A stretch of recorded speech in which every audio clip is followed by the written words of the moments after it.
김어준의 뉴스공장. 저희가 대선 전국을 맞아 급 편성했는데 가장 격조 있고 수준 높다고 지금 찬사를 듣고 있는 코너입니다.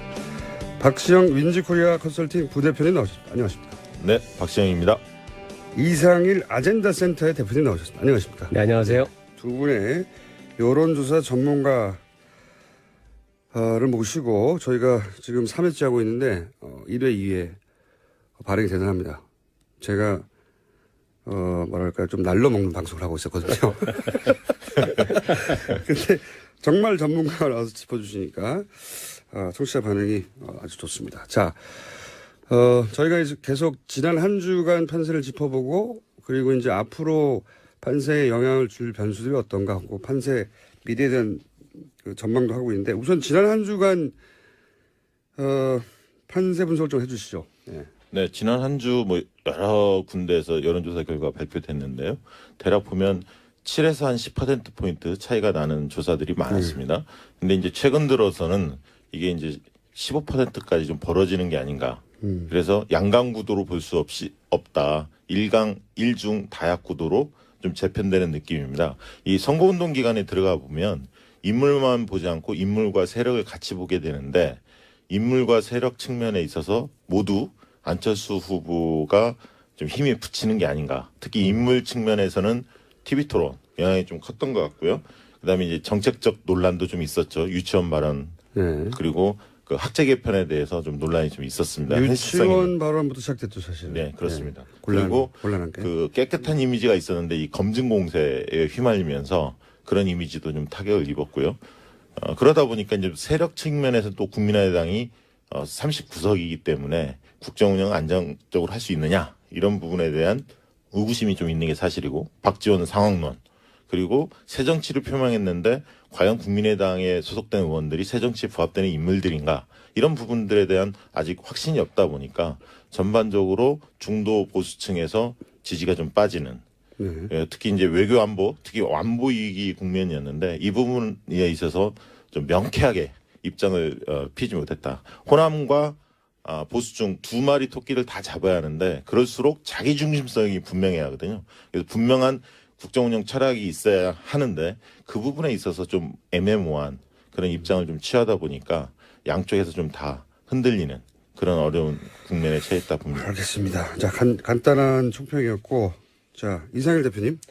예, 그 지난주 흐름 속에서 이제 그 가장 주목한 부분은 결국 이제 안철수 후보였던 것 같습니다. 물론 그렇죠, 이제 다들. 1위이기 때문에 문재인 후보에 대한 주목은 항상 있는 거지만 과연 이제 이 종반전으로 접어드는 선거 국면 그리고 TV 토론이 연속적으로 일어나는 상황 속에서 안철수 후보가 과연 어떤 모습을 보여줄 것인가 이게 아마 가장 큰 관심이었을 것 같은데요. 다른 후보들은 지금 많이 알려져 있거든요. 뭐 유승민, 심상정 후보 토론 잘할 것이다 다 알고 있죠. 그리고 뭐 홍준표 후보 나름대로의 어떤 방식, 독특한 방식입니다만 화제를 일으키는 방식, 화법들 알려져 있습니다. 그러면 안철수 후보가 과연 어떤 걸 내놓고 무엇을 얘기할 것인가 굉장히 주목됐었는데 아마 지금 이제 전체적으로 여러 흐름은 짚어주셨습니다만 그런 흐름의 가장 큰 변곡점을 만든 것은 그 역시 지난 주말 TV 토론이 아니었을까. 이 속에서 그 뭐 안철수 후보를 지지했든 아니면 관망하는 분이든 이렇게 보는 분들 입장에서는 상당히 좀 실망스러운 모습을 많이 보였고 어제 TV 토론에서 안철수 후보가 시작점에서 그 부분을 인정을 했거든요. 이제 TV 토론 지금 실망스러우셨을 텐데 새로운 모습 보여드리겠다고 어제도 토론 있었습니다만 지난 주말 토론에서 아마 그런 모습들이 좀 굉장히 이렇게 기대에 미치지 못하면서 이 여론 흐름을 좀 빠르게 바꿔놓는 그런 계기를 만든 게 아닌가 저는 그렇게 생각하고 있습니다. 여론조사 전문가들은 항상 그리고 뭐 정치의 평론가들은 항상 TV 토론이 어느 나라에서건 지지율 자체를 크게 흔들어서 판도를 바꿀 만큼 못 된다. 언제나. 네. 그렇게들 얘기해 왔고 실제로 우리 선거에서도 그래 왔었죠. 네. 이번엔 예외인 것 같아요. 그죠? 일요일날 토론은 안철수 후보에게 굉장히 뼈아팠죠. 왜냐하면 안철수 후보에게 가장 의구심을 갖는 것은 대통령감인가 아닌가. 이 부분이 여전히 의구심을 좀 갖고 있었거든요. 호감도는 괜찮은데. 그러면 호감도가 높은 사람이 대통령이 되면 연예인이 대통령 되죠. 근데 호감도가 높은 것뿐만 아니라 대통령감이라는 것이 같이 맞물렸을 때 지지도가 올라가는 거죠. 그렇죠. 이제 그런 측면에서 일요일 토론 같은 경우에는 좀 여러 가지 측면에서 좀 부족한 그런 것들이 노출이 되지 않았나. 그렇기 때문에 지지율이 빠졌다. 저는 그렇게 보는 편입니다.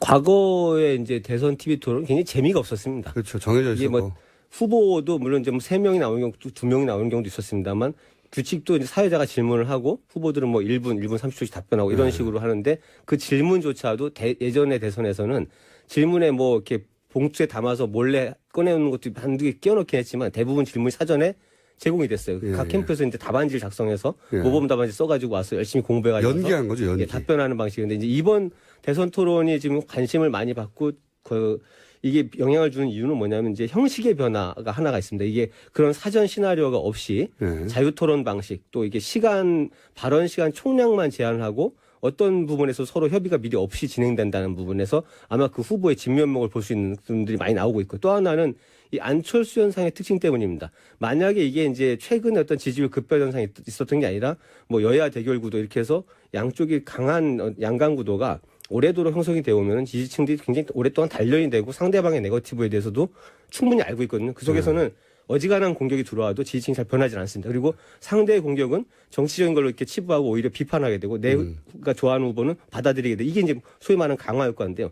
안철수 현상은 그렇지 않죠. 지금 최근에 급격하게 지지율이 올랐는데 이분들은 호감은 보이고 있습니다. 아까 말씀하신 대로 호감은 보이고 있는데 내가 정말 끝까지 지지할 것인지 확실치 않단 말입니다. 이거를 정확하게 판단할 수 있는 계기가 뭐 공보물이 지금 다 각 가정에 배달됐지만 그것만 가지고 부족하잖아요. 후보를 볼 수 있는 그 공간이 TV 토론이고 그 속에서 과연 이제 내가 기대한 만큼을 보여줄 것인가 여기에 굉장히 관심이 있었는데 이 부분이 달랐기 때문에 이번 대선에서 TV 토론 상당히 영향이 크다 그렇게 봐야 될 것 같습니다. 이렇게 토론회 이후에 지지율이 출렁이는 거 처음 본 것 같아요, 저도. 그렇죠. 네. 이게 좀 누적이 조금 되는 것 같고요. 제가 볼 때는 이제 그런 해석도 가능할 것 같습니다. 이게 색깔론 공세가 굉장히 심해졌었는데 왜 문재인 후보 지지가 안 빠졌을까? 그 부분도 좀 짚고 넘어갈 필요가 있는데 제가 볼 때는 지지 구조를 잘 볼 필요가 있다. 문재인 후보의 지지층의 지지 구조는 한 70%는 제가 볼 때 세력 지지도입니다. 그러니까 정권 교체 열망이 높은 사람들이 그 민주당을 중심으로 뭉쳐 있는 상황이고요. 30% 정도가 개인 지지표라고 저는 봅니다. 그렇기 때문에 세력 지지표인 한 70%는 문재인 후보의 지지 중에 70%는 거의 움직이지 않는다. 다만 30% 중에서 일부가 좀 움직일 뿐인데 이 색깔론 논쟁 자체가 미래 중심으로 좀 간 게 아니라 과거의 해묵은 이런 어떤 논쟁으로 가면서 거의 오랫동안 들어왔던 거죠. 예. 그래서 그 부분에 대해서 굉장히 짜증스러워하고 오히려 위기감 속에서 결집하지 않았나 그렇게 생각이 들고요. 하나만 더 말씀을 드리면 안철수 후보의 입장에서는 보수층과 호남을 다 잡으려면 능수능란해야 합니다. 그리고 정치적 리더십이 굉장히 출중하고 탁월해야만이 그 문제를 잘 해결할 수가 있는데 안철수 후보의 경우는 좀 순진한 느낌이 있고 또 경험이 좀 부족하다 보니까 제대로 대체를 못했다 이렇게 보여집니다. 그래서 새롭다는 정치에서의 경험이 부족하다. 그렇죠. 새롭다는 느낌보다는 좀 미숙하다, 가볍다, 여유 있다기보다는 좀 가볍다 이런 느낌을 좀 전달했기 때문에 중도층 보수층들이 함께 좀 빠진 게 아닌가 그렇게 해석됩니다. 지금 계속 이제 그 TV 토론과 안철수 후보 얘기를 좀 했는데 저는 문재인 후보 얘기도 좀 해보고 싶은데요. TV 토론에서 이제 문재인 후보의 지지율은 별로 흔들리지 않거나 내지는 뭐 적어도 약간 올라간 조사도 있고 다릅니다만 토론을 잘했다는 평가는 많지 않습니다. 이 부분은 좀 저는 봐야 될 필요가 있는데 지금 말씀하신 문재인 후보의 지지층 굉장히 견고한 지지층이 많습니다. 그래서 웬만한 공격이나 뭐 실수가 있다 하더라도 잘 흔들리지 않는 지지층이 많기 때문에 이걸 버티고는 있지만 실제 그 TV 토론에 이번에 그 높은 관심도를 바라보게 되면은 좀 더 그 1위 후보의 입장에서 보강할 부분들이 좀 있는 게 아닌가. 실제로 뭐 몇 차례 토론에서 좀 아프게 보였던 부분들이 있는데 정책의 세부적인 부분을 공격받았을 때, 그렇죠. 질문받았을 때 특히 유승민 정확하게 후보로부터. 설명 못하고 예를 들면은 국민연금 소득 대체율을 50% 올리는데 재원 어떻게 할 것이냐 이게 유승민 후보가 질문했었고요. 또 그 일자리 81만 개 공약에 예산에는 뭐 얼마를 어제 했는지 등장했죠. 정확한 이 부분에 대해서도 명확하게 설명을 사실은 못한 부분이 좀 있습니다. 물론 이제 여러 가지 해명도 좀 하긴 했지만 또 하나는 이제 뭐 심상정 후보가 주로 공격하는 부분인데 복지 공약을 굉장히 많이 늘려놨는데 똑같은 이제 정의당과 민주당이 똑같은 복지 공약을 내놓은 거에 대해서 민주당이 생각하고 있는 그 예산 소요 예산은 정의당의 10분의 1이라는 겁니다. 그 작은 돈 갖고 어떻게 이 복지를 다 할 거냐. 이런 부분들을 들어왔을 때 적어도 수위권에 있는 리딩 후보라면 국민들한테 조금 더 이해할 수 있는 그 상세한 설명들 내놔야 될 책임이 있고 이런 부분에 대해서 제대로 설명하지 못하고 있는 부분들 이런 것들이 아마 물론 지금 1위를 가고 있지만 문재인 후보에 대해서도 그렇게 정말 준비된 후보냐 이 부분에 대해서 비판을 받을 수밖에 없는 더 치고 올라가지 못하는 이유다. 문제를 유발하는 거죠. 예. 네, 뭐 그런 부분 분명히 있다라고 보고 있고요. 지금 문재인 후보의 경우에는 적극 투표층과 부동층을 우리가 이제 태도 유보층이죠. 아직 잘 모르겠다. 예. 이 부분이 지금 보면 한 10% 정도 있습니다. 적극 투표층 내에 태도 유보층, 부동층이 이른바 한 10% 정도 있는데 판별 분석을 하면 그 중에서 한 50%는 이미 정해져 있는데 적극적으로 표출을 안 할 뿐이고 샤이해서 실제로는 한 5%, 10% 중에 절반은 실제 부동층입니다. 순수 부동층으로 보여지는데 이분들 중에서 상대적으로 보수 성향이 좀 더 많습니다. 그래서 이제 저는 샤이 보수층이라는 게 한 5% 정도로 보는데 그 중에 이제 실제 투표할지 이 부분은 또 두고 봐야 할 것 같습니다. 판세가 기울어지면 투표 안 할 가능성도 상당히 높기 때문에 이제 이런 것들을 종합적으로 감안해 보면 문재인 후보는 지금 현실적으로 45% 정도를 도달해 있다 이렇게 좀 보여지고요. 지난번 2007년 대선 때 이명박 후보가 다자구도에서 48%로 그 당선이 됐었거든요. 굉장히 압도적인 분위기였거든요. 그 당시에. 그래서 매직 넘버로 본다면 문재인 후보도 한 3% 남은 거 아닌가 이렇게 보여지고요. 실질적으로 중요한 것은 문재인 후보의 그 당선 가능성이 현실적으로 가장 높은데 지금 상황에서는 이게 50%를 넘는 대통령이 나오는 것과 45% 대통령 저는 많이 다르다고 봅니다. 왜냐하면 개혁을 추진하기 위해서 그리고 위기 국면이 있기 때문에 문재인 후보로서는 1등해서 당선되는 것도 중요하지만 얼마나 압도적인 지지를 받느냐에 따라서 국정운영 초반이 달라질 수 있기 때문에 끝까지 뭐 그런 부분들을 얼마나 더 확보할 수 있느냐 5% 이상을 이 부분도 상당히 관심거리입니다. 그 이사길 대표님의 지적은 그 5%를 못 얻는 이유가 바로 그런 거다라고. 그렇죠. 뭐 이제 계속해서 최근에 그 안보 관련된 불안감 해소에는 상당히 많은 노력을 기울이고 있지만 의외로 그 이번 TV 토론 일련의 토론 속에서 바라봤을 때는 뭐 유권자 한 사람을 열심히 봤습니다만 정책의 세부적인 사항에 대해서 안정감 있는 설명들 잘 못 내놓고 있다. 이런 부분도 좀 뼈아프게 받아들여야 되는 게 아닌가 생각이 됩니다. 그러면 지금 한 4차 정도, 4번 정도 토론을 통해서 그 두 분의 말씀으로는 가장 지금 손해를 보고 있다고 하면 안철수 후보라고 하면 득을 보고 있는 건 누굽니까? 심상정 후보죠. 그렇습니다. 가장 돋보이고 있죠. 오늘 뭐 발표된 한국일보 조사에서도 상당히 지지도가 오른 것으로 그렇게 이제 발표가 되고 있는데요. 저는 일요일 날 토론은 그렇게 한마디로 정리했는데 유승민을 잡은 심상정이다. 일요일 토론은. 어제 JTBC 토론에는 안철수를 잡은 심상정. 이렇게 좀 표현하고 싶습니다. 그런 면에서 안철수 후보한테 어제 토론 같은 경우는 심상정 후보가 학제 개편 관련해서 지적을 또 했고 안내 부분 그리고 부인의 문제 이런 부분에 대해서 굉장히 그 날카롭게 공격을 좀 하셨거든요. 그래서 심상정 후보가 정책 능력뿐만 아니라 전체 토론회를 이 보는 눈, 운영하는 어떤 기술 여러 가지 측면이 상당히 돋보인다. 때문에 20대와 60대가 지금 부동층이 제일 많습니다. 조사해 보면. 근데 그 20대 부동층 중에 상당수가 심상정 후보의 지지로 옮겨가고 있고요. 이 측면은 또 뭐냐면 1위 후보인 문재인 후보와 안철수 후보의 갭이 커지기 때문에 격차가 커지기 때문에 진보 정당을 좋아하는 분들이 대놓고 쉽게 고민하지 않고 심상정 후보를 지지할 수 있는 여건이 마련되고 있는 거 아닌가 그렇게 생각이 듭니다. 저도 좀 굉장히 주목하는 부분 중에 하나가 이 심상정 후보의 득표율인데요. 이제 대선 완주를 뭐 공언했으니까 할 것이라고 보고. 근데 사실 이 과거에 보면은 이제 이 당이 바뀌기 전에 민노당 때부터 해서 이 사표 심리, 그러니까. 그렇죠. 진보 성향이 강한 분들은 정말 왜 안철수 후보가 기대하는 게 이제 국민에 의한 자발적 1대1 구도 형성을 바라는데 이런 자발적 전략적 투표에 가장 능한 분들이 진보 정당 지지자들입니다. 그래서 그동안 그래왔죠. 예, 심상정을 찍으면 사표가 되니까 누굴 찍었나 이런 식의 어떤 뭐 그런 식의 행태가 일반적으로 예상이 됐었고 이번에도 그럴 것이라는 예측이 많았습니다. 그래서 아마 토론을 가장 잘하는 후보임에도 불구하고 지지율이 별로 오르지 않는 현상도 있었는데요. 저는 아마 이제 그런 단계를 좀 뛰어넘어서 오히려 뭐 토론의 기술뿐만 아니라 여러 가지 전체적인 어떤 상황을 분석하는 눈, 거기에 대한 대안 이런 것들이 굉장히 합리적인 대안들을 내놓고 있다라고 하면 충분히 지지율 상승이 가능할 걸 보는데 지금 이제 말씀드린 그런 분 그리고 특히 이게 선거 일주일을 남겨놓고 들어가면은 여론조사 결과 발표를 못 하게 되거든요. 그렇죠. 이 속에서는 이게 이제 진보 유권자들이 안심할 정도로 문재인 후보가 앞서 있는지 아닌지를 확인하지 못한단 말입니다. 그렇죠. 그래서 여러 가지 이제 불안심이 들이 있죠. 예, 그렇게 네. 됐을 때 과연 이게 득표로 이어질지. 그러나 저는 그동안 이제 진보 정당이 제대로 뿌리를 내리지 못한 이유 중 하나가 매번 그런 잡히시네. 논리에 네. 의해서 뭐 인위적이든 자발적이든 아니든 그 단일화 통합에 계속 그 길을 왔었고 이러다 보니까 이게 독자적인 생존 그 바탕이 오히려 좁아졌다는 생각이 들어요. 네. 이제 예전에 그 권영길 후보의 득표율에 미치지 못하는 득표를 계속 보이고 있는데 아니면 후보를 포기하거나 네. 이런 것들을 한번 제대로 그 길을 걸어서 길을 넓히는 것도 하나의 역할이 아닌가 한번 기대할 부분인 것 이게 같습니다. 이제 딜레마가 심상정 후보 쪽에서는 지지율이 쫙 올라가는 게 즐겁기도 하고 네. 동시에 너무 많이 올라가면 예. 불안 심리를 자극해서 거꾸로 예. 표가 떠날 것 같기도 하고 예. 동시에 느낄 것 같아요. 동시에. 근데 이 부분은 그게 예를 들어서 지금 이제 다당 구조가 지금 되어가는 과정은 진행 중이라고 보는데요.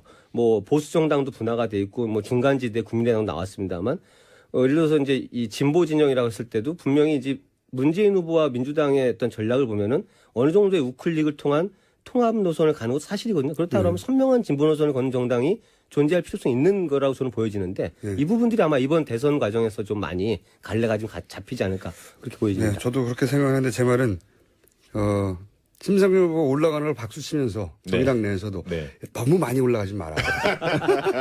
그러면은 또 진보 진영 유권자들이 불안해한다. 그래서 조금씩 올라가서 야금야금 올라가야 된다고 생각하실 것 같다는 생각이 들어서 자 마지막 질문인데요. 지난주에 저희가 5% 7% 예상 두 분으로부터 들었는데 다음 주 네. 격차가 두 분 다 틀리셨고요. 네, 저는 8% 예상했는데 더 벌어졌습니다. 자, 예. 다음 주 전망을 하면서 다음 주에 키워드는 뭐가 될지 정리 한 주시고 끝내죠. 지금 이 흐름에 어떤 이제 새로운 변수가 등장할 수 있을 것인가 이제 남은 변수라는 게 많지는 않아 보입니다. 뭐 바른정당에서 얘기하고 있는 3자 원샷 단일화 제안이 당 차원에서 후보는 거부하고 있지만 유승민 후보는 거부한 상태에서 있는데 그런 식의 실질적인 구도 변화가 일어날 것인지 아마 이런 부분 좀 관심이 좀 있을 것 같고요.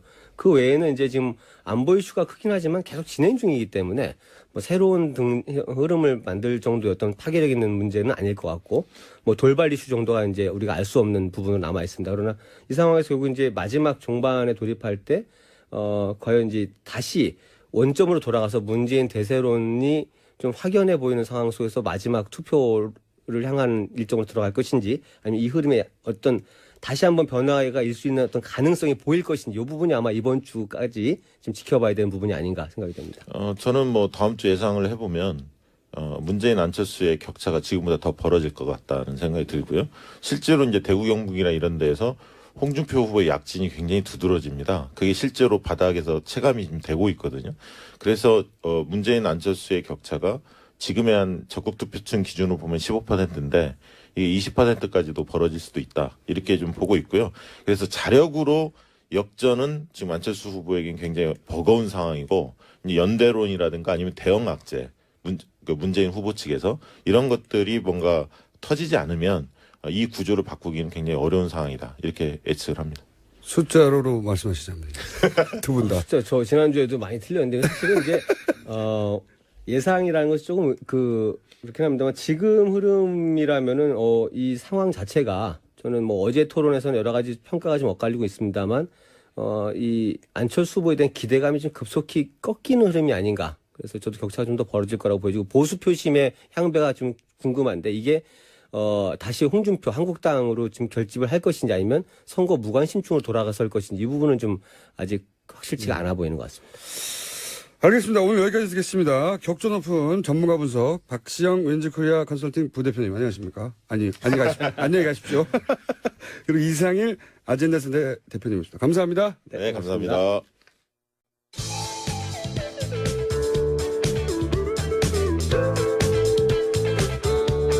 대한민국 시사 프로그램을 선도합니다. 고깃빛깔 김어준.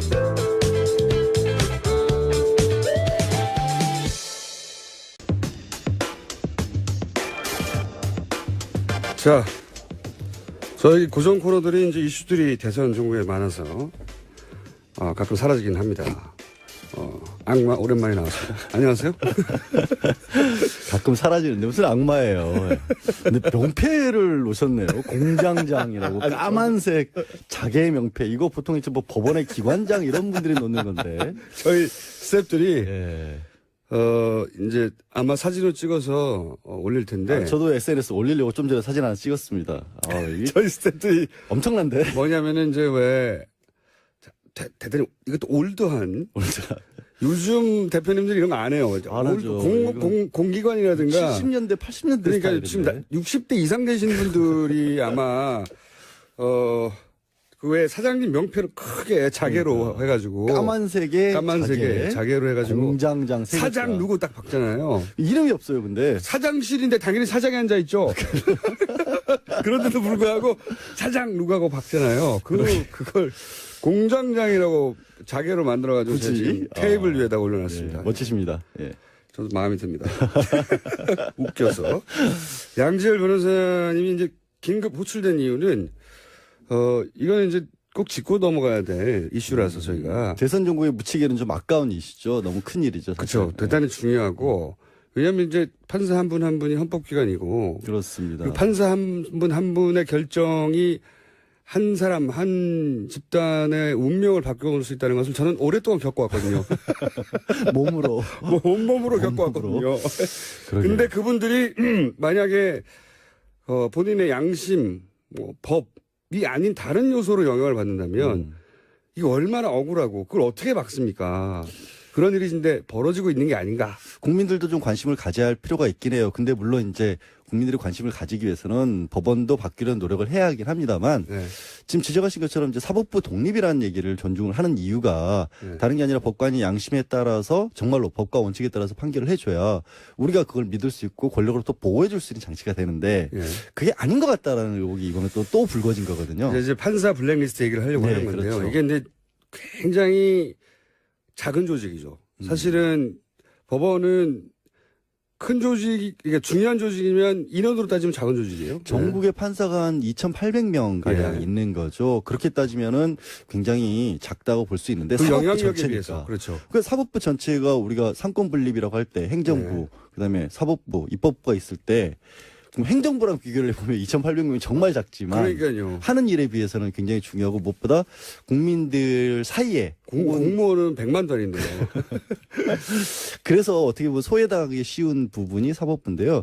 일단 이거 좀 복잡하게 언론에서 소개를 하니까 그러니까 단순하게 정리해서 본질만 전달하죠. 그렇죠. 뭐가 문제인지 기억해 두시라고. 그러니까 어떤 일이 있었는지를 조금만 말씀을 드려야 될 것 같아요. 네. 지난 2월에 국제인권법학회 사법부 내에 학회가 있는 겁니다. 판사들이 하는. 판사들도 다 모르잖아요. 그러니까 스터디 모임 같은 그러니까 거예요. IT도 그냥. 공부해야 되고 네, 그렇죠. 여러 가지 공부해야 되는 거군요. 근데 그런 모임 중에 하나. 그렇죠. 그런 모임 중에 하나에서 판사들을 상대로 설문지를 돌린 겁니다. 네. 지금 우리나라 법원의 판사들의 독립의 수준이 네. 재판할 때 뭐 이렇게 인사권이라든가 아니면 위에 눈치를 봐야 되느냐, 정권의 입맛에 맞는 판결을 해야 하느냐, 뭐 이런 식의 설문지를 돌린 거예요. 본인들끼리. 그렇죠. 완전히. 본인들끼리. 예. 근데 이게 중요한 게 국제 기준에 비춰봤을 때 대한민국이 얼마만큼 수준에 이르렀느냐라는 그렇죠. 법원의 주요 독립성이. 취지인데 예. 거기에 판사들이 덜컥 답을 한 게 우리 아직 멀었다 이런 그러니까 취지로 답을 한 거예요. 이게 속내인데 그렇죠. 개개인들이 영향을 받는다고 답을 해버린 거예요. 그렇죠. 여기서. 거의 90%가량이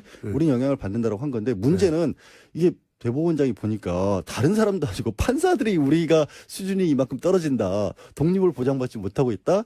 위에 법원장이 눈치를 봐야 한다라고 답변을 하니까. 그 이유를 또 인사권으로 든 거죠. 그렇죠. 그러니까 그러면 아니 이걸 혹시 국민들이 보게 되면 판사들 스스로가 자기들이 독립이 안 됐다고 인정하는 이게 답안이 나온 게 아니냐. 그렇죠. 도대체 이런 설문지를 돌리면 어떡하느냐. 라고 하는 게 이제 소위 말해서 높으신 분들의 그렇죠. 사법부- 걱정이었던 거죠. 사법부 높으신 분들의 걱정일 수도 있고 자기 치부가 드러나는 것에 대해서 그렇죠. 싫어한 것일 수도 네, 있고. 그래서 그걸 어떻게 막기로 했냐면 마침 그 문제가 제기된 데가 법원 행정처인데 네.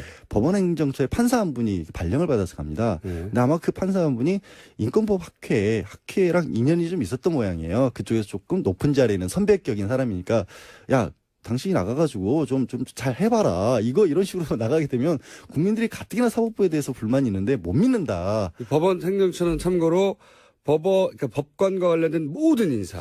그러니까 그게 지금 문제점의 하나인 게 네, 발령도 하고. 인사 발령 판사들이 판사라는 직함에 오르기 위해서는요. 그러니까 요즘 이제 로스쿨 시도 바뀌었으니까 저는 사법시험 제도만 알지만 사법연수원에서도 10% 들어야 되고 성적이 좋은 사람들 하는 그렇죠. 겁니다. 최고로 좋은 사람들이고 평생을 성적만을 보고 바라본 사람들인데 그 성적을 매기는 데가 법원 행정처인 거예요. 쉽게 말씀드려서. 그렇죠. 그 성적을 가지고 당신은 서울로 가, 그렇죠. 당신은 지방으로 가, 혹은 여기 한 번 더 해, 또는 뭐 전보, 혹은 뭐 해외 연수 뭐 이런 고가들이 다 나오는 거죠. 같은 법원 안에서도 어떤 일을 맡아야 되는지를 다 총괄하는 겁니다. 이게 사실 삶이 접어드는 거거든요. 일반 회사를 비교하자면 대법원장이 사장님이면 그렇죠. 여기는 인사부예요. 게다가 더 판사들은 의외로 민감한 게 판사는 네. 사람이잖아요. 그러네. 2년마다 한 번씩 직장을 옮겨 다녀야 되는데 이 수도권에 있느냐 아니면 저 외진도로 보내느냐 부터 시작해서. 외진도에 있다가 또 외진도로 가느냐 이런 것들이 다 좌우되니까 굉장히 민감할 수밖에 없는 건데 그 법원 행정처에서 이런 일을 주도를 한 겁니다. 근데 그 얘기를 들은 판사가 나는 그런 일을 못한다. 어떻게 이게 자율성 판사들이 학회하는 데인데 그거를 어떻게 내가 간섭을 해서 하라 마라 얘기를 하느냐. 사실 사표를 던져버린 겁니다. 네. 그래서 이게 알려지면 더 문제니까. 근데 사표를 던지면서 이 말을 한 거예요.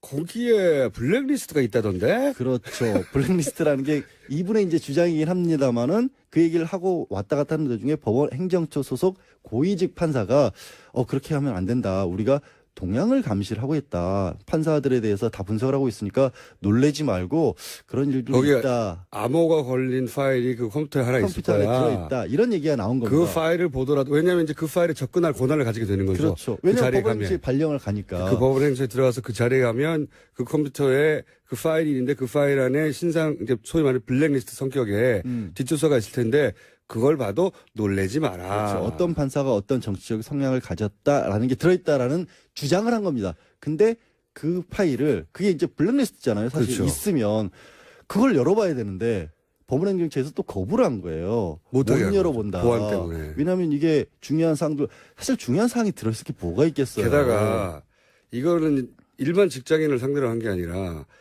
법을 다루는 분들을 상대로 그런 말을 했잖아요. 그렇죠. 그게 정당한 조처인지 아닌지는 모두가 판단하잖아요. 이거 말이 안 되는 조치라고 판단할 수밖에 없는 최고의 전문가들이 모여서 그거 말이 안 되는 조치인데 이렇게 나온 거죠.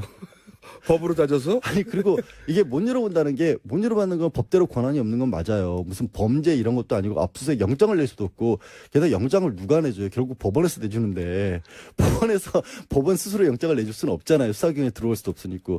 근데 그게 말이 안 되는 게 이렇게 얘기를 한 거죠. 진상조사를 하면 그럼 판사들은 아니 1대1로 앉아가지고 업무용 컴퓨터지만 혹시라도 민감한 개인적인 자료가 들어있으면 그 부분은 빼놓고 진짜 문제가 되는 부분만 확인을 하겠다. 1대1로 보면서 열어보면 될 거 아니냐? 그렇죠. 그것도 거부를 해버린 거예요. 이게 이제 말이 안 되는 거죠. 말이 안 된다는 거를 누구보다 잘 따질 사람들이 다 모인 곳에서 이런 정도의 답변을 하니까 그걸 받아들일 수가 없어요. 판사들이. 그래서 판사들도 지금 나름 난리가 나서 일단 서울의 동부지방법원을 중심으로 해서 어제 이제 동부지방법원 부장판사들끼리 회의를 했고 오늘 전체 회의를 개최를 한다라고 합니다. 그러면서 또 몇 년 만에 이제 전국 판사 대회를 네. 개최를 해야 하는 게 아니냐. 이 문제는 극복을 해야 한다라는 주장이 나온 거죠. 본질은 이제 판사 블랙리스트가 있다는 주장이 나왔는데 그 주장을 한 사람이 일반인이 아니라 법을 엄정하게 따지는 현직 판사라는 겁니다. 현직 판사고요.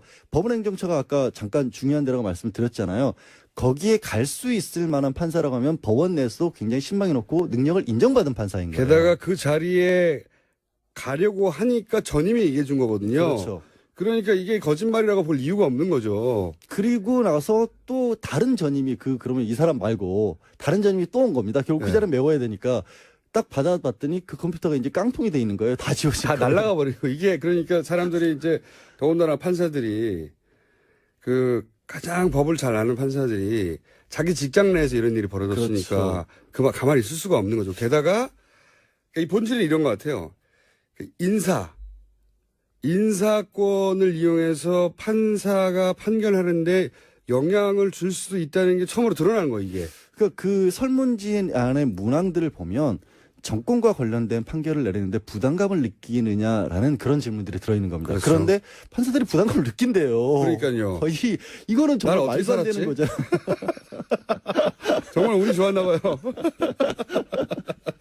이게 그러니까 단순히 법원이 판사들을 관리하는구나. 네. 이 차원의 문제가 아니라 그런 거가 아니라는 거죠. 그렇죠. 판사를 관리하는 이유가 정치적 이유가 아닌가 하는 의심을 할 수밖에 없는 상황이 된 그리고 거고. 법원행정처에서 그걸 관리하는데 중요한 거는 법원행정처장은 대법원 대법관이 됩니다. 그리고 대법원장이 될 가능성도 굉장히 높습니다. 법원에서 굉장히 중요한 조직이에요. 법원에서. 그렇죠. 그런 대법원장이 정치적 영향력을 그렇게 부당하게 행사를 했다는 의혹을 받고 있는데 그게 법원행정처에서 벌어졌는데 어떤 일이 있었는지를 알아볼 수조차 없게끔 막아버린 겁니다. 그러니까 진상조사위원회에서 전임 대법관을 만들어서 진상조사위원장을 만쳤는데 문제는 조사가 끝난 결과가 어느 정도 직권남용 같은 건 있다라고 지금 거기서도 결론을 내렸어요. 네. 그래놓고 덜컥 다시 이거는 법원 내 공직자윤리위원회의 관할 사항이라고 또 관할을 넘겨버린 겁니다. 그러니까 이건 은폐화 내지는 축소시키려는 게 아니냐라는 지적을 할 수밖에 없는 상황이 된 거죠. 제가 정리하는 방식으로 정리를 해보자면 대법원장의 인사권을 정치적 영향력을 주는 도구로 써서 헌법기관인 독립적이어야 할 법관들을 일개 직장인으로 만들어버린 거예요. 그런 사건이다. 라고 저는 본질을 보는데 네. 여하간 정확한 본질인데요. 예. 문제는 그걸 만약에 사법부에서 개혁을 하려면 국민들의 관심을 가지려면 법원 스스로도 국민에게 오픈을 해야 되는 거예요. 사법부가 이게 권력으로부터 독립을 해야 돼. 국민으로부터 독립을 해서는 안 되는 거거든요. 국민들이 이 문제에 관심을 안 가지는 이유가 판사들 그동안 누릴 거 누리지 않았느냐라는 인식을 또 갖고 있는 거예요. 우리 목소리 안 들어주지 않았냐. 헌법으로 독립을 보장해 줬더니 자기들끼리 지금 이러고 그렇죠. 있는 거예요. 그런 거죠. 그러니까 내부 안에서 문제가 생겼고 판사들로서는 불만이 있는데도 국민들이 바라봤을 때 이걸 지지를 아직 안 해주고 있는데 그래서는 안 돼요. 이 부분에 있어서만큼은 만약에 전국 판사 대회가 열리고 어떤 여론 조성이 필요하다면 국민들도 이 부분은 관심을 가져줘야 돼요. 그래서 저희가 이 문제를 짚고 그리고 그런 대회가 끝나고 나면 또 저희가 짚고 여론의 형성이 반드시 필요하죠. 법을 바꿔야 되니까요. 네, 그때는 양지열 변호사님을 안 모시고 판사님을 직접 모시는 걸로 일단 사건 그러니까 악마라고 부르지 말라고. 사건 개요를 정리해봤습니다. 감사합니다. 네, 고맙습니다. 양지열 변호사였습니다.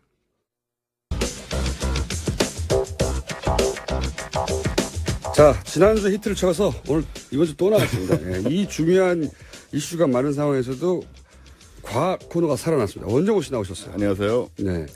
지난주에 이제 혈액형 얘기 네네. 하다가 혈액형이 과학적인 근거가 전혀 없다. 네, 맞지도 않고. 네, 맞지도 않고 쭉 얘기하다가 이제 관상 얘기로 넘어가려고 했는데 시간이 없어서 네. 한마디만 하고 끝나셨어요. 내 코를 봐라, 복코다. 많은 역술인들이 복코라고 하였으나 나의 20대와 30대는 어떠했는가.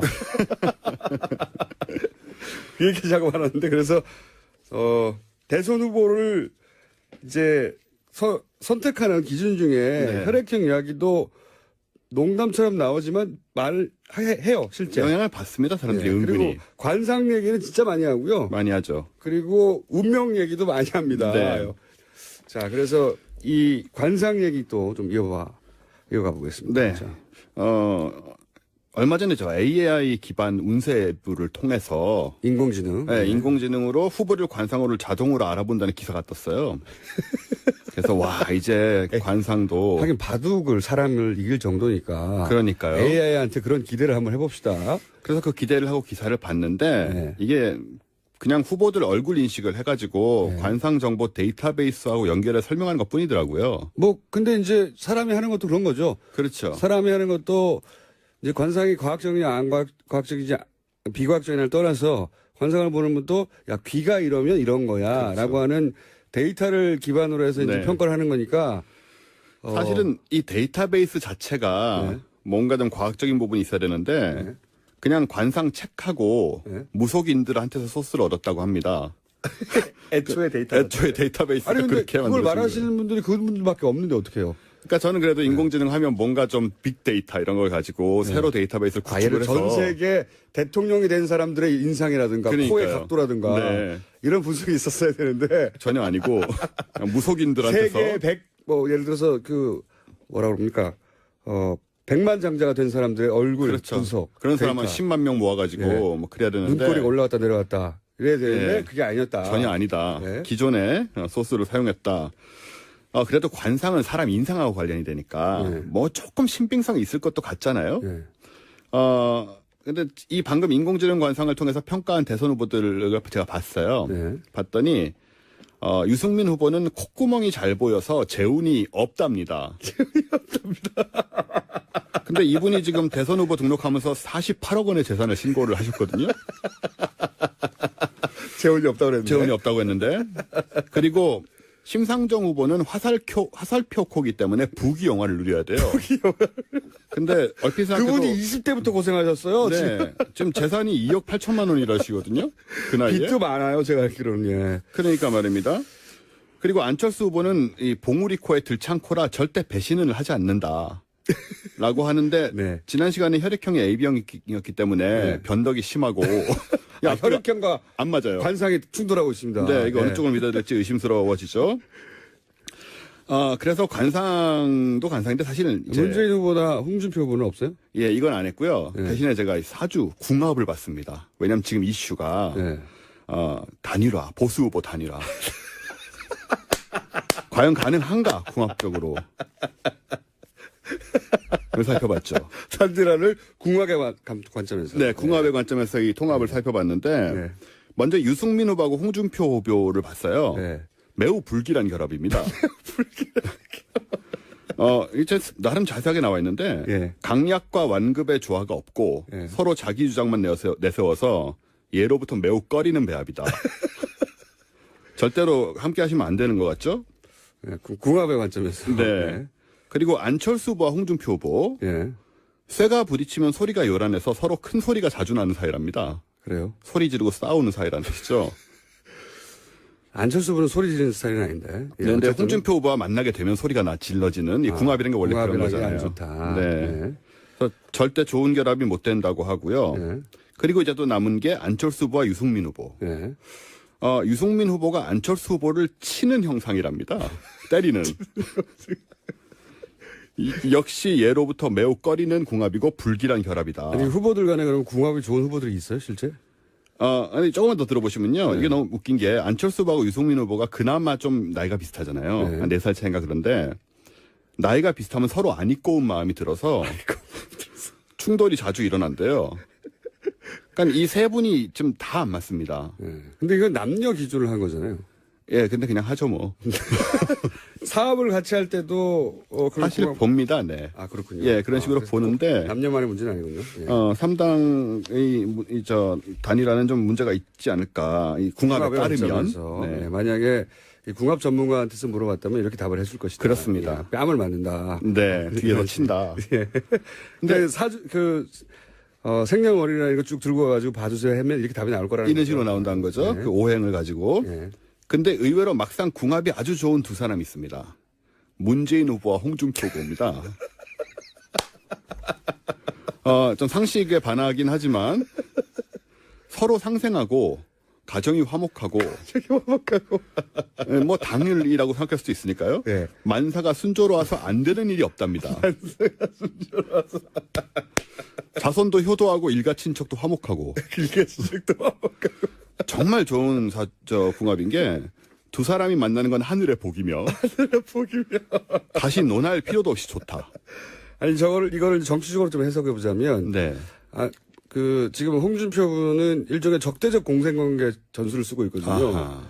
이제 문재인 후보를 때려서 문재인 후보 쪽의 지지자들은 관심도 없어요. 홍준표 후보는 그렇죠. 그쪽을 때려서 자신의 선명성을 부각시키고 아하. 보수 지지층을 결집시키는데 큰 도움이 되는 때릴 대상이거든요. 그런 의미에서는 궁합이 맞다. 그렇군요. 네. 문재인 후보도 홍준표 후보를 때려서 선명성을 드러낼 수 있기 때문에 서로 필요한 존재죠. 네. 그렇군요. 화목한 건 아닌 것 같지만. 그렇죠. 네. 그리고 심심해서 또 하나 알아봤는데요. 문재인 후보와 심상정 후보. 네. 또 여자분이고 하니까 네. 굉장히 좋습니다. 아, 그래요? 금술이 좋고 금술이 좋은지는 모르겠지만 자녀들도 충실하며 집안도 잘 된다. 집안도 잘 된다. 근데 좀 웃긴 건 뭐냐면요. 예. 이런 대목이 나와요. 심상정 후보의 깐깐하고 야무진 성격이 맞네요. 예. 문재인 후보의 우유부단한 점을 용납하지 않으므로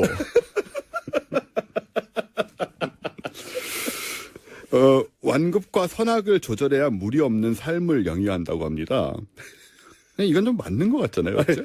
그러니까 물론 그 동의하지 않는 분들도 있어요. 심상정 후보는 네. 깐깐한 게 아니다. 네. 분명할 뿐이지. 또는 뭐 그 문재인 후보 지지자들은 유약한 게 아니다. 네. 이렇게 말할 수는 있는데 어쨌든 궁합으로는 그렇게 나온다는 겁니다. 궁합으로. 예. 예. 어쩐지 좀 맞는 것 같긴 한데 우리 코너의 취지와는 맞지 않기 때문에 우연으로 치부하겠습니다. 그래도 기대가 되는 건 만약에 뭐 문재인 후보가 집권하는 경우에 심상정 후보와 함께 뭐 할 수 있는 일이 있지 않을까 같은 상상을 하게 되죠. 예, 이걸 이제 궁합을 관점에서 보면. 네. 그래서 대통령 후보를 뽑을 때 궁합을 보지는 않을 것 같아요. 관상까지는 얘기를 많이 하죠. 사실 많이 꼭 하죠. 한 번씩 등장합니다. 그분들이. 네. 저 인상으로 보아 저분이 대통령이 될 것이다. 그렇죠. 대부분 틀려요. 대부분 100% 틀립니다. 대부분 틀린데 귀가 솔깃하죠. 그리고 대통령이 된 다음에야 비로소 예. 누가 이랬기 때문에 당선됐고 떨어졌고 이런 얘기들이 많이 나오는데 대통령 된 다음에 다 맞췄다고 해요. 보통은 내가 저 사람을 맞췄다고.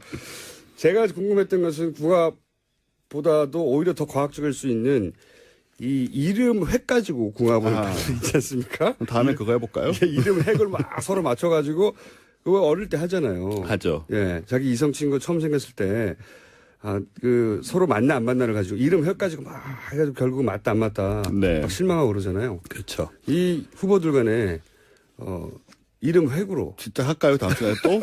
이걸로 3주를 해요? 아니, 이거보다 지금까지 나온 것보다 그게 덜 과학적인 이유가 뭐가 있습니까? 네, 전부 다 안 과학적이기 어차피 때문에. 과학은 포기했는데. 네, 과학은 포기했기 때문에 뭘 해도 상관없죠. 그러니까 저는 앞으로 타로도 좀 해보고요. 정말로요? 네, 타로도 해보고, 그다음에 이름 획으로도 해보고요. 네. 뭐가 있죠? 글쎄요. 별자리. 별자리. 네. 별자리. 제가 방심했네요. 별자리가 있었는데. 근데 조금 재밌는 건 여태까지 역대 대통령 거의 대부분이 1월 아니면 2월생이긴 합니다. 그래요? 예, 그게 무슨 의미인지 모르겠지만. 왠지 통계로 들이대니까 과학적일 것 같은데. 예, 뭔가 대통령이 그런 몇 건 명이나 있어요. 된다고요? 이때까지. 예, 아니 많지 않다는 게 모집단이 문제군요. 너무 적어요. 자, 오늘은 여기까지 하겠습니다. 다음 주에 또 나오실 것 같아요. 언제 오셨습니다. 예, 감사합니다. 김어준이었습니다. 내일 뵙겠습니다. 안녕.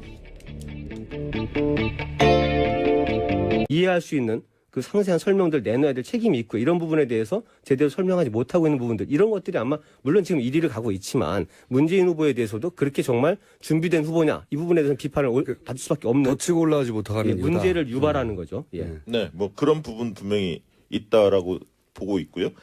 지금 문재인 후보의 경우에는 적극 투표층과 부동층을 우리가 이제 태도 유보층이죠. 아직 잘 모르겠다. 예. 이 부분이 지금 보면 한 10% 정도 있습니다. 적극 투표층 내에 태도 유보층, 부동층이 이른바 한 10% 정도 있는데 판별 분석을 하면 그 중에서 한 50%는 이미 정해져 있는데 적극적으로 표출을 안 할 뿐이고 샤이해서. 예. 실제로는 한 5%, 10% 중에 절반은 실제 부동층입니다. 순수 부동층으로 보여지는데 이분들 중에서 상대적으로 보수 성향이 좀 더 많습니다. 그래서 이제 저는 샤이 보수층이라는 게 한 5% 정도로 보는데 그 중에 이제 실제 투표할지 이 부분은 또 두고 봐야 할 것 같습니다. 판세가 기울어지면 투표 안 할 가능성도 상당히 높기 때문에 이제 이런 것들을 종합적으로 감안해 보면 문재인 후보는 지금 현실적으로 45% 정도를 도달해 있다 이렇게 좀 보여지고요. 지난번 2007년 대선 때 이명박 후보가 다자구도에서 48%로 그 당선이 됐었거든요. 굉장히 압도적인 분위기였거든요. 그 당시에. 그래서 매직 넘버로 본다면 문재인 후보도 한 3% 남은 거 아닌가 이렇게 보여지고요. 실질적으로 중요한 것은 문재인 후보의 그 당선 가능성이 현실적으로 가장 높은데 지금 상황에서는 이게 50%를 넘는 대통령이 나오는 것과 45% 대통령 저는 많이 다르다고 봅니다. 왜냐하면 개혁을 추진하기 위해서 그리고 위기 국면이 있기 때문에 문재인 후보로서는 1등해서 당선되는 것도 중요하지만 얼마나 압도적인 지지를 받느냐에 따라서 국정운영 초반이 달라질 수 있기 때문에 끝까지 뭐 그런 부분들을 얼마나 더 확보할 수 있느냐 5% 이상을 이 부분도 상당히 관심거리입니다. 그 이사길 대표님의 지적은 그 5%를 못 얻는 이유가 바로 그런 거다라고. 그렇죠. 뭐 이제 계속해서 최근에 그 안보 관련된 불안감 해소에는 상당히 많은 노력을 기울이고 있지만 의외로 그 이번 TV 토론 일련의 토론 속에서 바라봤을 때는 뭐 유권자 한 사람을 열심히 봤습니다만 정책의 세부적인 사항에 대해서 안정감 있는 설명들 잘 못 내놓고 있다. 이런 부분도 좀 뼈아프게 받아들여야 되는 게 아닌가 생각이 됩니다. 그러면 지금 한 4차 정부 중심으로 뭉쳐 있는 상황이고요. 30% 정도가 개인 지지표라고 저는 봅니다. 네. 그렇기 때문에 세력 지지표인 한 70%는 문재인 후보의 지지 중에 70%는 거의 움직이지 않는다. 다만 30% 중에서 일부가 좀 움직일 뿐인데 이 색깔론 논쟁 자체가 미래 중심으로 좀 간 게 아니라 과거의 해묵은 이런 어떤 논쟁으로 가면서 거의 오랫동안 들어왔던 거죠. 예. 예. 그래서 그 부분에 대해서 굉장히 짜증스러워하고 오히려 위기감 속에서 결집하지 않았나 그렇게 생각이 들고요. 하나만 더 말씀을 드리면 안철수 후보의 입장에서는 보수층과 호남을 다 잡으려면 능수능란해야 합니다. 그리고 정치적 리더십이 굉장히 출중하고 탁월해야만이 그 문제를 잘 해결할 수가 있는데 안철수 후보의 경우는 좀 순진한 느낌이 있고 또 경험이 좀 부족하다 보니까 제대로 대처를 못했다 이렇게 보여집니다. 그래서 새롭다는 정치에서의 경험이 부족하다. 그렇죠. 예. 새롭다는 느낌보다는 좀 미숙하다, 가볍다, 여유 있다기보다는 좀 가볍다 이런 느낌을 좀 전달했기 때문에 중도층 보수층들이 함께 좀 빠진 게 아닌가 그렇게 해석됩니다. 지금 계속 이제 그 TV 토론과 안철수 후보 얘기를 좀 했는데 저는 문재인 후보 얘기도 좀 해보고 싶은데요. TV 토론에서 이제 문재인 후보의 지지율은 별로 흔들리지 않거나 내지는 뭐 적어도 약간 올라간 조사도 있고 다릅니다만 토론을 잘했다는 평가는 많지 않습니다.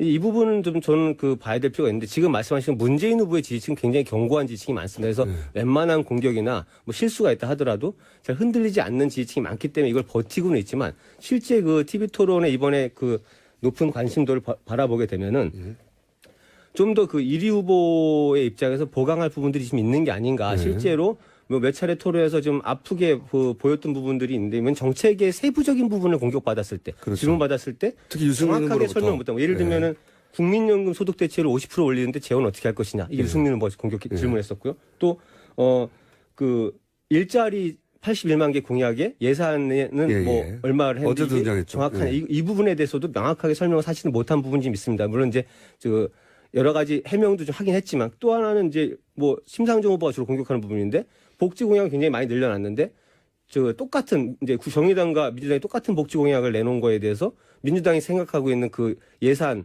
소요 예산은 정의당의 10분의 1이라는 겁니다.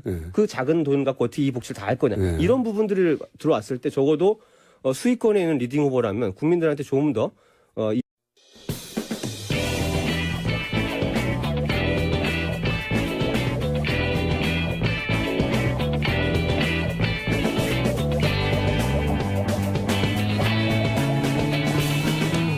김어준의 뉴스공장. 저희가 대선 전국을 맞아 급 편성했는데 가장 격조 있고 수준 높다고 지금 찬사를 듣고 있는 코너입니다. 박시영 윈지코리아 컨설팅 부대표님 나오셨습니다. 안녕하십니까? 네, 박시영입니다. 이상일 아젠다 센터의 대표님 나오셨습니다. 안녕하십니까? 네, 안녕하세요. 두 분의 여론조사 전문가를 모시고 저희가 지금 3회째 하고 있는데 1회, 2회 반응이 대단합니다. 제가 뭐랄까 좀 날로 먹는 방송을 하고 있었거든요. 근데 정말 전문가가 나와서 짚어주시니까 청취자 반응이 아주 좋습니다. 자, 저희가 이제 계속 지난 한 주간 판세를 짚어보고 그리고 이제 앞으로 판세에 영향을 줄 변수들이 어떤가 하고 판세 미래에 대한 전망도 하고 있는데 우선 지난 한 주간 판세 분석을 좀 해주시죠. 네. 네, 지난 한 주 뭐 여러 군데에서 여론조사 결과 발표됐는데요. 대략 보면 7에서 한 10%포인트 차이가 나는 조사들이 많았습니다. 근데 이제 최근 들어서는 이게 이제 15%까지 좀 벌어지는 게 아닌가. 그래서 양강 구도로 볼 수 없다. 일중 다약 구도로 좀 재편되는 느낌입니다. 이 선거운동 기간에 들어가 보면 인물만 보지 않고 인물과 세력을 같이 보게 되는데 인물과 세력 측면에 있어서 모두 안철수 후보가 좀 힘이 붙이는 게 아닌가. 특히 인물 측면에서는 TV 토론 영향이 좀 컸던 것 같고요. 그다음에 이제 정책적 논란도 좀 있었죠. 유치원 발언 그리고 그 학제 개편에 대해서 좀 논란이 좀 있었습니다. 유치원 발언부터 시작됐죠, 사실. 네, 그렇습니다. 네. 그리고 곤란한 게. 그 깨끗한 이미지가 있었는데 이 검증 공세에 휘말리면서 그런 이미지도 좀 타격을 입었고요. 그러다 보니까 이제 세력 측면에서 또 국민의당이 39석이기 때문에 국정 운영을 안정적으로 할 수 있느냐 이런 부분에 대한 의구심이 좀 있는 게 사실이고 박지원 상황론 그리고 새정치를 표명했는데 과연 국민의당에 소속된 의원들이 새정치에 부합되는 인물들인가 이런 부분들에 대한 아직 확신이 없다 보니까 맞물렸을 때 지지도가 올라가는 거죠. 그렇죠. 이제 그런 측면에서 일요일 토론 같은 경우에는 좀 여러 가지 측면에서 좀 부족한 그런 것들이 좀 노출이 되지 않았나. 그렇기 때문에 지지율이 더 빠졌다. 저는 그렇게 보는 편입니다. 과거에 이제 대선 TV 토론 굉장히 재미가 없었습니다. 그렇죠. 정해져 이게 있었고. 뭐 후보도 물론 이제 뭐 3명이 나오는 경우, 2명이 나오는 경우도 있었습니다만 규칙도 이제 사회자가 질문을 하고 후보들은 뭐 1분 30초씩 답변하고 이런 식으로 하는데 그 질문조차도 예전의 대선에서는 질문에 뭐 이렇게 봉투에 담아서 몰래 꺼내오는 것도 한두 개 끼워넣긴 했지만 대부분 질문이 사전에 제공이 됐어요. 예, 각 캠프에서 이제 답안지를 작성해서 예. 모범 답안지 써가지고 와서 열심히 공부해가지고 연기한 거죠, 연기. 예, 답변하는 방식인데 이제 이번 대선 토론이 지금 관심을 많이 받고 이게 영향을 주는 이유는 뭐냐면 이제 형식의 변화가 하나가 있습니다. 이게 그런 사전 시나리오가 없이 예. 자유 토론 방식 또 이게 발언 시간 총량만 제한을 하고 어떤 부분에서 서로 협의가 미리 없이 진행된다는 부분에서 아마 그 후보의 진면목을 볼 수 있는 분들이 많이 나오고 있고 또 하나는 이 안철수 현상의 특징 때문입니다. 만약에 이게 이제 최근에 어떤 지지율 급변 현상이 있었던 게 아니라 뭐 여야 대결 구도 이렇게 해서 양쪽이 강한 양강 구도가 오래도록 형성이 되어 오면 지지층들이 굉장히 오랫동안 단련이 되고 상대방의 네거티브에 대해서도 충분히 알고 있거든요. 그 속에서는 어지간한 공격이 들어와도 지지층이 잘 변하지 않습니다. 그리고 상대의 공격은 정치적인 걸로 이렇게 치부하고 오히려 비판하게 되고 내가 좋아하는 후보는 받아들이게 되고 이게 이제 소위 말하는 강화 효과인데요. 안철수 현상은 그렇지 않죠. 지금 최근에 급격하게 지지율이 올랐는데 이분들은 호감은 보이고 있습니다. 아까 말씀하신 대로 호감은 보이고 있는데 내가 정말 끝까지 지지할 것인지 확실치 않단 말입니다. 이거를 정확하게 판단할 수 있는 계기가 뭐 공보물이 지금 다 각 가정에 배달됐지만 그것만 가지고 부족하잖아요. 후보를 볼 수 있는 그 공간이 TV 토론이고 그 속에서 과연 이제 내가 기대한 만큼을 보여줄 것인가 여기에 굉장히 관심이 있었는데 이 부분이 달랐기 때문에 이번 대선에서 TV 토론 상당히 영향이 크다 이렇게 봐야 될 것 같습니다. 이렇게 토론회 이후에 지지율이 출렁이는 거 처음 본 것 같아요, 저도. 그렇죠. 네. 이게 좀 누적이 조금 되는 것 같고요. 제가 볼 때는 이제 그런 해석도 가능할 것 같습니다. 이게 색깔론 공세가 굉장히 심해졌었는데 왜 문재인 후보 지지가 안 빠졌을까? 그 부분도 좀 짚고 넘어갈 필요가 있는데 제가 볼 때는 지지 구조를 잘 볼 필요가 있다. 문재인 후보의 지지층의 지지 구조는 한 70%는 제가 볼 때 세력 지지도입니다. 그러니까 정권교체 열망이 높은 사람들이 그 민주당을 전반적으로 중도 보수층에서 지지가 좀 빠지는. 예, 특히 이제 외교 안보, 특히 안보 위기 국면이었는데 이 부분에 있어서 좀 명쾌하게 입장을 피지 못했다. 호남과 보수층 두 마리 토끼를 다 잡아야 하는데 그럴수록 자기 중심성이 분명해야 하거든요. 그래서 분명한 국정운영 철학이 있어야 하는데 그 부분에 있어서 좀 애매모호한 그런 입장을 좀 취하다 보니까 양쪽에서 좀 다 흔들리는 그런 어려운 국면에 처했다 봅니다. 알겠습니다. 자, 간단한 총평이었고, 자, 이상일 대표님. 예, 그 지난주 흐름 속에서 이제 그 가장 주목한 부분은 결국 이제 안철수 후보였던 것 같습니다. 물론 그렇죠, 이제 다들. 1위이기 때문에 문재인 후보에 대한 주목은 항상 있는 거지만 과연 이제 이 종반전으로 접어드는 선거 국면 그리고 TV 토론이 연속적으로 일어나는 상황 속에서 안철수 후보가 과연 어떤 모습을 보여줄 것인가 이게 아마 가장 큰 관심이었을 것 같은데요. 다른 후보들은 지금 많이 알려져 있거든요.